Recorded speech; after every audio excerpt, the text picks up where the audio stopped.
Oh, Jesus. You guys are asking me, obviously, a ton of questions about the absolute controversy, all right? I have no problem answering any of them. The problem I have is after I answer them, it all gets clipped. All I'm doing is just throwing another log on the fire, and then they can make more money. No, I'm sorry. Well, no, because they care so much. That's right. Sorry, not because they're just making money. Yeah. I'm going to shut up now. There you go. There's for your news cycle. Now go twist all of that around. We're witnessing the sad downfall of one of the best stand-up comics to ever grace the stage. Bill Burr's fall from the all-time top 10 list of best comedians in history reads like a modern Shakespeare tragedy, sitting there in his lounge room with a microphone trying to convince himself that he hasn't completely lost the plot. And it seems like nothing he can say right now will make up for the blatant hypocrisy on display. And not just from him, but a bunch of other millionaire comics who just couldn't resist the temptation of flying across a desert to feed their own egos, only to come back and lecture all of us for questioning their motives. If you want to see my full breakdown of the Riyadh Comedy Festival situation, check out the link in the description and head over to my Patreon for full uncensored access to a bunch of exclusive videos. But now, after enduring a pile-on of hate from every corner of the internet, Bill Burr is doubling down on his own hypocrisy and lashing out at his critics for being sanctimonious opportunists who are simply jumping on the gravy train and calling him out. Let me just clarify that. A multi-millionaire comedian who was paid almost $2 million to fly over to Saudi Arabia, the country responsible for 9/11, to perform at a comedy festival where he had to agree not to talk about their religion or royal family, has now come back home to lecture us for being sanctimonious because he feels like he was part of a free speech revolution. Oh, and they have a Wendy's, Starbucks, and KFC. Bill Burr's like that rich kid who just came back from their gap year in Africa, acting like they cured AIDS. As usual, though, instead of addressing the actual criticism, Burr is being very selective in what he's choosing to address on his podcast. But there was one thing he said that was so ironic, I almost couldn't believe my ears. I do have to tell you, this is fascinating because I've never been in the middle of one of these things. And my whole life when I watch the news, not every news stories, but there's been a lot of shit where you watch it going like, yeah, I don't know, kind of seems like that kind of. So to finally be in the middle of it, the level of like straight up lies is just, it's wild. So like these stories of like there was no women there, he just performed to the royals. By the time they're done with this, they're going to say I went over there and did a one-on-one show in a tent staring at my toes and then I left for the head guy, whoever the hell it is over there, right? So I don't know who's accusing him of performing for one guy or that there were no women in the audience. Both of those things are demonstrably untrue, which is why he chose to attack those criticisms first. But that line he threw in at the end there had me rewinding so fast I almost tripped over. He was saying how by the end of this, people will be saying he went over there to perform in a tent for the head fucking guy, whoever the hell that is over there.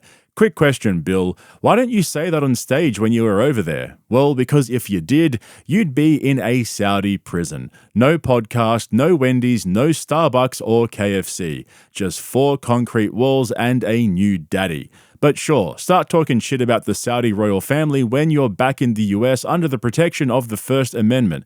This is the fucking guy who is lecturing us about being sanctimonious. And like I said earlier, he's not addressing the elephant in the room, the hypocrisy. This is a clip from his podcast from almost 15 years ago where he went off on a bunch of pop stars for accepting a $1 million private gig for a war criminal's children. Oh, by the way, did you see that there was a couple of what was it? Usher, Beyonce, and Mariah Carey actually did private New Year's gigs for $1 million.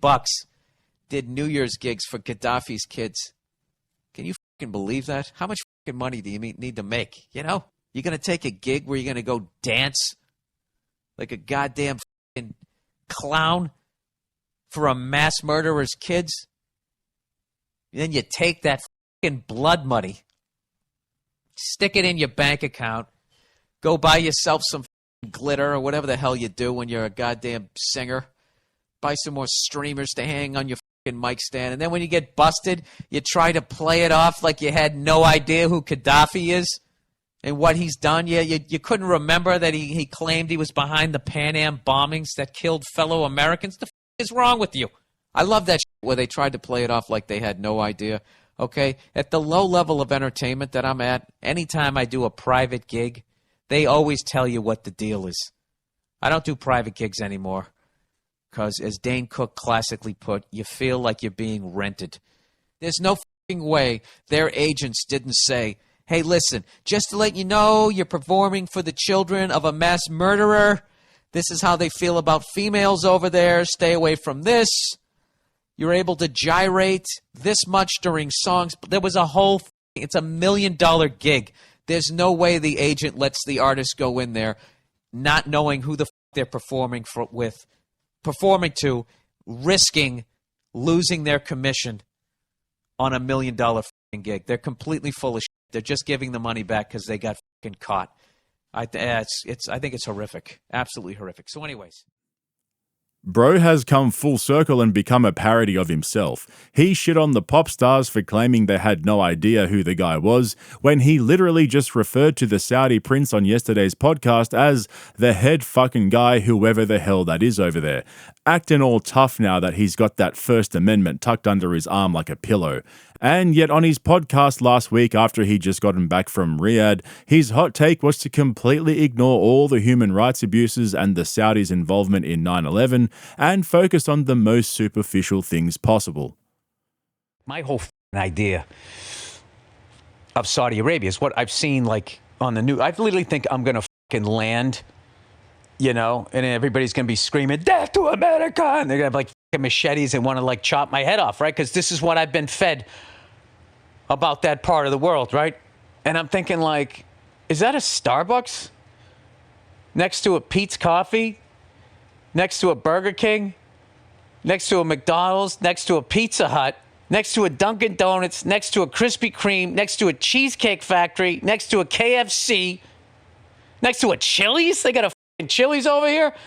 Then we go into the mall because I want to get my kids something. There was a Timberland store. I could have bought Timberlands like I was in Brooklyn, New York. And then there's advertisement for like boxing and fucking Formula One and MotoGP and golf and all of this stuff. And I was like, oh. It's all good. Why is everyone freaking out? They've got Krispy Kremes over there. What could possibly be the problem? The mental gymnastics is wild. Trying to justify why he accepted millions of dollars from a regime that would imprison its own citizens for saying half the shit he said on stage over there. But it's all good. They've got a Burger King. And this whole time, the news was feeding us all this propaganda about Saudi Arabia. Here's a different headline. American comedian paid $2 million to spread Saudi propaganda has a meltdown after getting called out. I performed in an arena over there. In the round, there was 8,000 people at the show. Okay? It was citizens. And then they had diplomats sitting down front in a nerve-wracking way for the performer to make sure that, you didn't talk about the 2 or 3 things that they said that they negotiated down to not talk about. Once again, as I said before, whoever put together the comedy festival and everything, what it did for freedom of speech over there, because like before it started, you couldn't talk about all of this stuff, and then they whittled it down to just that. And that is how, if you truly care about stuff like that, you gradually move towards something more positive. All of this sanctimonious shit out there, I'm going to tell you something right now. In 33 years of stand-up, I've never seen anybody with bigger balls. And I'm not going to say the name of the comedian, even though you're going to figure it out. But I'm just trying not to get anybody else this fucking shit coming at him. Went on over there, openly gay. And in the middle of the set, 2 of the diplomats got up to go to the bathroom. And this person said, hey, where are you going? Are you going to go on Grindr? I've seen them all. I've never seen anybody. It's like, I don't have the balls to say that. And the fact that her own people came at her and all of that, it's disgusting. That is absolutely wild. Does he not realize that the things he's talking about are still illegal in Saudi? They flew in a bunch of British and American comedians, pretended like they're a progressive regime for 5 minutes, and now Bill Burr is lecturing us for being sanctimonious. Hey Bill, it's still illegal to be gay in Saudi Arabia. Going over there and telling dick jokes did absolutely fuck all to change that. This guy's worse than Joe Rogan acting like him and Tony Hinchcliffe raised the bar for stand-up comedy around the world, or Elon Musk claiming that comedy is legal again. The collective fart-sniffing from all these Muppets is starting to pollute the atmosphere. If Bill Burr wanted to get serious about being a free speech activist, he'd go over there and say all the shit he said on stage in the streets out in public. That's the true test of how free a society is. Not when you're a paid comedian performing for the elites in a sanctioned festival designed to spread the false narrative that Saudi is a progressive country and it's open for tourism. It's a country built off the back of modern-day slavery and human suffering. These are the people who made an exception for Cristiano Ronaldo to live with his girlfriend out of wedlock. It's one rule for the elites and another rule for the people. Yeah. I'm going to shut up now. There you go. There's for your news cycle. Now go twist all of that around. But just remember, there was women at the show. 4 hotties down front. Faces were not covered. Smoke shows down front. 8,000 citizens is what I performed in front of. And then I had the teachers looking at me while I did it. And I also connected in a country that had just been hit by 2 missiles, 3 missiles, whatever the it was. So, I'm going to go with the fact that people really, the reason you didn't go, not because you were scared shitless, because we all were. So and I get it if you were. So that's why I'm not answering your shit. Just hang in there for a minute. And when the bots get everybody mad at something else, I'll answer any and all fucking questions that you want to answer. And as long as you're able to take an honest look at your own backyard, you'll see. You'll see. Anyway.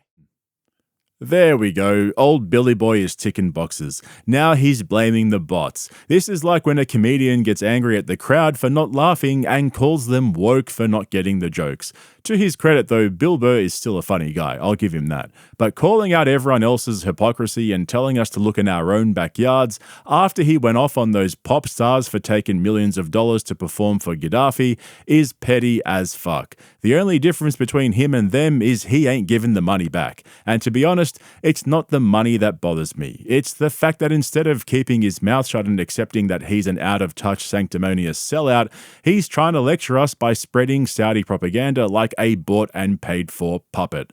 It just goes to show that in 2025, comedians are all for sale to the highest bidder. And that's fine with me. Just save us the fucking lecture. Thanks for watching, guys. I'll catch you in the next one.